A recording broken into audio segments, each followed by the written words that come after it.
খাবার খেতে খেতে নেমে গেছে। এই হলো ব্লাড ডোনেশন কেন্দ্র, যেখানে রক্তদান করা হয়। চলছে রক্তদান কর্মসূচি। খানাপিনা চালু।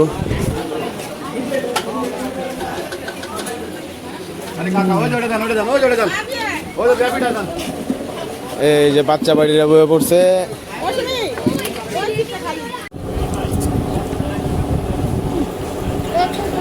গরমের কথা ড্রাইভার থাকলাম না, এর ভিতরে ধোঁয়া বেশি নামলো। খাওয়ান দাওয়ান নিয়ে তো আজকে সপ্তাহ থেকে আরামে খাবো। এই যে খাবার খেতে খেতে নেমে গেছে।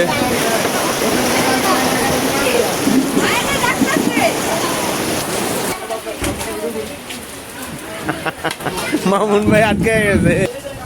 বৃষ্টির পরে আকাশটা এত সুন্দর লাগলো, মারাত্মক সুন্দর, খুব ভালো লাগলো। খাওয়া দাওয়ার পরে খুব ঠান্ডা লাগতেছিল চারপাশ। এদিক দিয়ে মেয়ের বাড়ির লোকজন আসতেছে, আর আমার শালা সাহেব 2 ইঞ্চি কষ্ট পাইছে, সেই কষ্ট প্রকাশ করতেছে। এটা কি চাস্তো বেড়ে গেছে? চাস্তো বাইরের বাড়ি খামু 17টা, একটা বেশি দেয় নাই। কয় হাইকোর্টের পারমিশন লাগবো। কে একটা রোস্টের লেগে গিয়ে আমার পারমিশন যাইতে হইব? আমি কি সেটিং দিতেছ? সেটিং যাও।